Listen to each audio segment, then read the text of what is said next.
This was insane to witness as the Detroit Red Wings had multiple players making their Olympic debuts, with one for Germany showing why he's the top defenseman not only in the NHL but at the international level, and another for Team USA. We have so much to break down around the Detroit Red Wings, what these players did during the Olympics, and so much more, and you're not going to want to miss it. So Darius, let's just dive straight into it today, where of course we had 3 players over the past 24 hours play in the Olympics for the first time, and this is showing the future Detroit is not only now, but it's getting better day after day, as this is multiple players showing out for their country. And the one in particular I want to touch on first is, of course, the league's best defenseman, and that is straight going in on Mo, who had a secondary assist on Tim Stützle's goal today during Germany's 3-1 win. What is your thoughts on just Mo at the international level, the first start, but the fact that this is an ever-growing defenseman that is already looking like one of the best across the entire National Hockey League? Yeah, one of the best, and I think that he should be, ranked top 3 for the Norris Trophy this season. He's been that good, especially away from the puck, which he's going to be relied upon in all situations here with Team Germany, like in every single situation, penalty kill, power play, 5-on-5 play, all of that, to carry this team. Because if you look at the rest of the defense core, none of them play at the NHL level, and some of them are playing pretty high level pro hockey, of course, but none of them are going to, account to what he brings to the table. So he's going to be relied upon to do everything for this team, and I think he's going to be able to handle it. He showed out already today, and he's playing with, childhood best friend Tim Stützle as well. So the opportunity for both of them, you could see a great quote here from Seider before the game. The opportunity for both of them to be able to play together for their company, to represent their company. It's a cool thing and a cool opportunity that we haven't seen in 12 years with NHL players not going to the Olympics. So they're finally back. And yes, we saw the Four Nations face off in a taste of what could be last year. Of course, Team USA, all of that, but this year, or heading into this year, this is something else, right? You got players everywhere, different, players representing different countries. Lucas Raymond again with Team Sweden, and all these guys making their Olympic debut. It's just different. It's not, an NHL rules contest either. So the first couple of days have been awesome. The Red Wings so far have been showing out, which is awesome.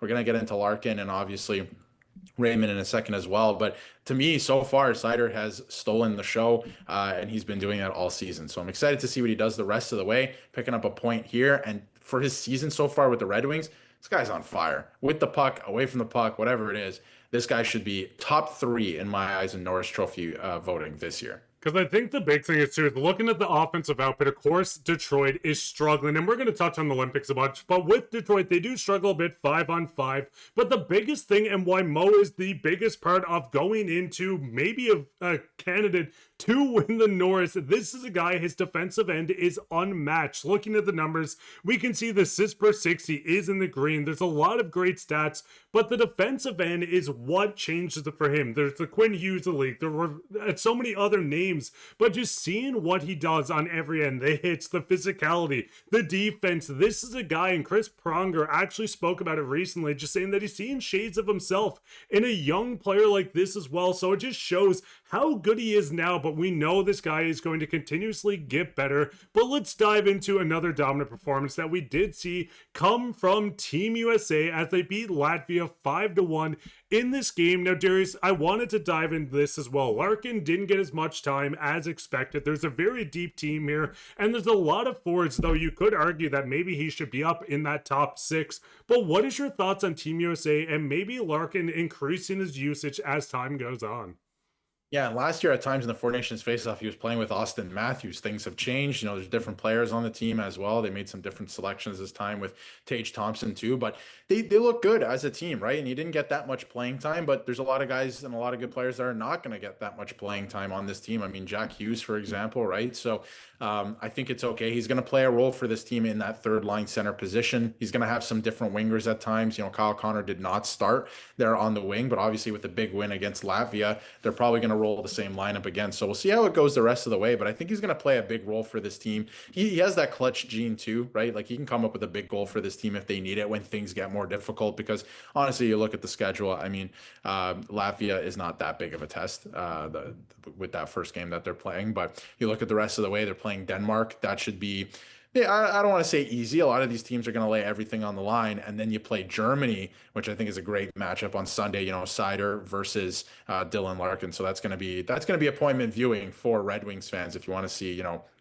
two of your best players on your team going head to head in international play. So that'll be fun to watch. But again, a lot of people are like, Dylan Larkin, like, you didn't get any points, anything like that. Like, no, he's going to play a pivotal role for this team. He's a leader for the Red Wings, you know, and has been for a while. So I'm excited to see what he does the rest of the way.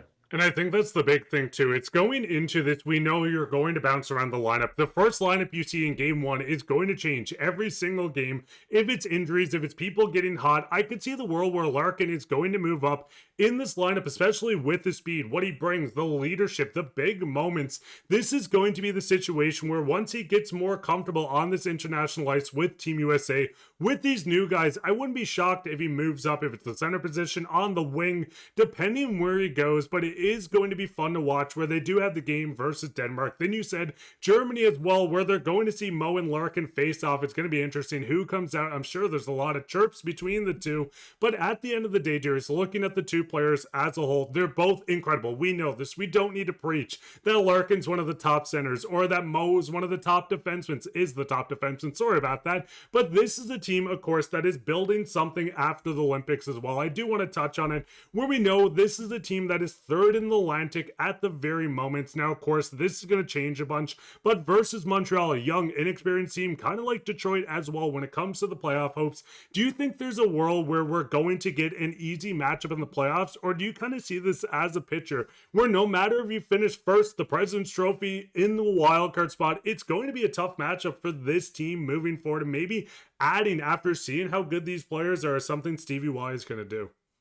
A lot of these teams that are going to make the playoffs are good teams. So there's no like easy matchup or anything like that anymore. But to me, if you look at the current, you know, playoff outlook, Buffalo, you know, would play Carolina and Boston would play Tampa Bay. You want to avoid that if you're the Detroit Red Wings. You want to play, you know, probably Montreal. We don't know if Montreal is going to end up there either. Like I think the league coming back from the Olympics is going to look very different with a lot of guys being rested and certain teams looking to get a fresh start and go on a run. So I definitely think things are going to look a little bit different. But if you're the Red Wings, you got to strive for that first place spot, which I know the Lightning are kind of running away with now, but stay in that 2 or 3 spot. And I think it could be beneficial. And we've talked about it in other videos for them to finish third to start on the road because Gibson's been so good on the road. You ease into a playoff series for the first time in 10 years, but you want to play a team with more inexperience. You don't want to end up playing a Carolina in the first round. You don't want to end up playing Tampa Bay in the first round because that could get ugly because they are disciplined. They know what's happening.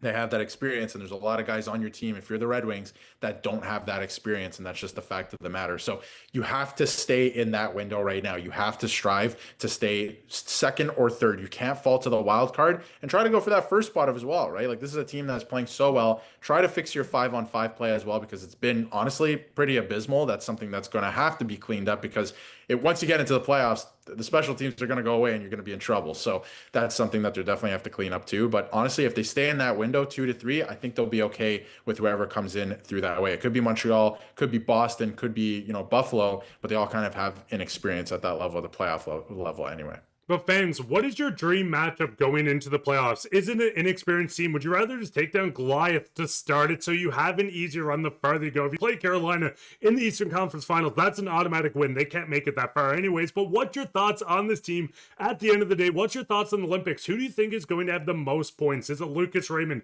Mo, Larkin, one of these guys? Let us know all your thoughts down in the comments. But that'd be it for this episode. We hope you enjoyed. I've been your host, Mark, with my co-host, Darius, and take care.